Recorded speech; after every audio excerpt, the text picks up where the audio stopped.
Living Water from Deep Wells of Revelation, Volume 1, a collection of excerpts from the ministry of T. Austin Sparks. This passage is taken from the message, A Sign. What does it mean to be given to the Lord? A sign. What does it mean to be given to the Lord? These are notes of an address given November 29, 1926, in Honor Oak Baptist Church buildings.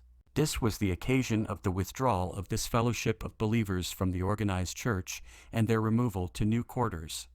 It was necessary to make it clear that with our removal from the former premises we had come out upon the clear basis of a fellowship in the Spirit through the redeeming grace of our God in the Christ crucified. All organization as such has been left behind. The old church membership roll has ceased to exist, and all the administration which depended upon that system of church government, including the diaconate, has in like manner concluded its term. Beginning of the message. Say ye, I am your sign, Ezekiel 12:2. The mental conception of consecration has come to mean to be blessed and to be made a blessing. That is not a true conception if just left there. What is the central and basic principle of consecration to the Lord, of being given to the Lord? That He might make us a sign. God in His eternal purpose determines that the method of His realization should be by an incarnation of Himself, that is, a manifestation of Himself in the flesh, and that He should do something in that incarnation which would be a sign to the universe, that should signify something of the infinite wisdom, power, and sovereignty of God, that He should take hold of the form of a man, and in that form do things and say, look at that and learn. By what He does in such an instrument, He is making that instrument a sign and signification, not only to man, but to angels of the two hierarchies, the divine and the satanic, as exampled in Job, that He might do a thing that the whole hosts of angels and demons should look at and learn, and be made wise, so that in every realm, amongst men, and in the heavenlies, the lower and the super-heavenlies, God should be able to do a thing in those who are His which might be the means of instructing, making aware, informing, and demonstrating. Moses was a sign to the children of Israel. He disobeyed God, and God had at once to act. And because Moses stood in such a prominent position before the people, his disobedience was publicly punished. In that judgment he became a sign to the Israelites, lest they should come to regard lightly the sin of disobedience.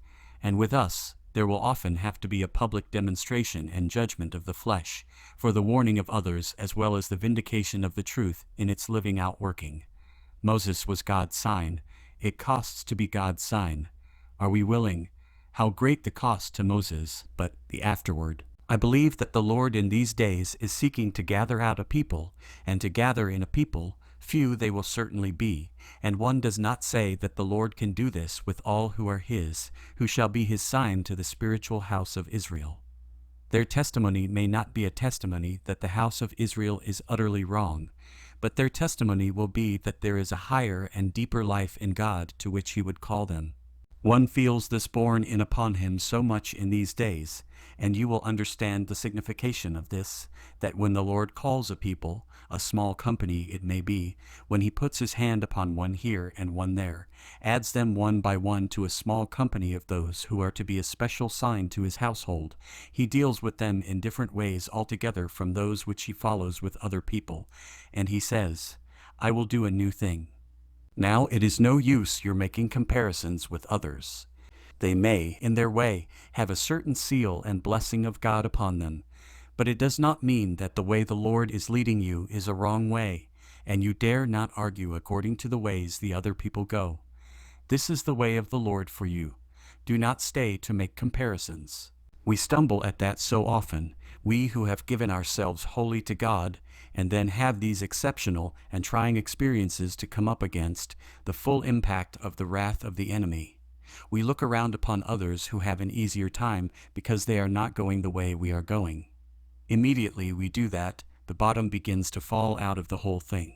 The point is, the Lord has His wheel within a wheel, His instrument with which He desires to make a special sign to His people of His wisdom, His power, His grace, His methods, His purpose, so that He can reveal Himself through them to others. Do not have, for one moment, the thought of anyone's being on a pedestal and being in solitary isolation of special account to the Lord. It simply means that we go deeper down to death and in humiliation before the world than anyone else. And because the Lord takes us deeper, He is able to reveal something higher.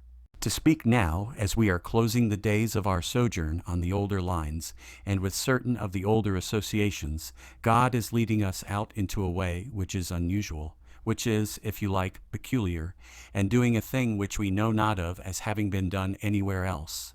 As He leads us in a fellowship, I believe it is in order that in doing this thing, with all its cost, with all its pain, with all its need of the slaying of every bit of the flesh, pride and arrogance, and its desire for the approval of men, and all that kind of thing, I believe that in His new way He is seeking to have such to go with Him, in order that He may make them a sign as something spiritual, and something spiritually powerful. Not that men can applaud, not that men may approve, but which will perhaps be like the impact of God from the throne of God upon the throne of Satan in these closing days. That is the burden of the word of the Lord. Son of man, I have made you a sign. Say unto them, I am your sign. I take it that we who are gathered in this place tonight are all the Lord's people. Nearly all of us are in this fellowship of the Spirit, having abandoned ourselves to go with the Lord all the way. It seems to me that this moment is a moment when we should face the implication of this word, as to whether we are going the popular way, or whether we are going the unpopular way, as to whether we are going to be the Lord's sign.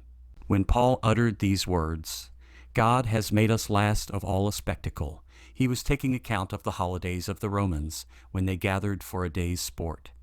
When all the other things had been got through, the last thing was the turning into the arena of criminals who were made sport of to crown this holiday, for people to laugh at, jeer at, ridicule, make fun of. And Paul says, last of all, we are made a spectacle. The world laughs, just as the world laughed at Nehemiah in the building of the walls of Jerusalem. God has made us a spectacle. Are we ready to be made a sign, the thing which the world laughs at? The cross of the Lord Jesus has proved ever and always to have been the superlative wisdom and power of God. For the time being, the sharing of the cross is the real test. The Master endured the cross and despised the shame in order to be made a sign. Was there ever a sign more glorious and mighty than that cross? So our Master came to the end and said, For their sakes I consecrate myself, for their sakes I give myself unto the full consecration, and that consecration is the cross, and I am willing to be made a spectacle to men, demons, and angels for their sakes. The Lord wants us to be signs. One says this with bated breath, knowing little of what it means, but knowing also that His grace is sufficient. Beloved, He is just seeking to gather a company of people together with whom He can make a sign, not only of suffering and affliction, but of power and glory, to show to others His wisdom, His might, His sovereignty, His grace. Will you say on those terms, on that ground, I am the Lord's, at His feet I fall, to suffer, live, or die for my Lord crucified? This is what it means to be His witnesses.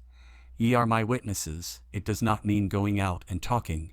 It means the Lord working out in our lives, and others looking on and saying, that is the mind of God, that is the way of God, that is the will of God. And as He does it, so demons learn what God is, the glory of God, the sovereignty of God. Angels bow down because of His doings in the church, and glorify Him on our behalf.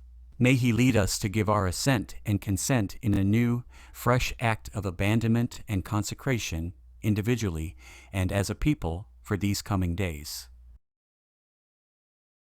You will find more audiobooks presented by Book Ministry as you click the lower left of your screen.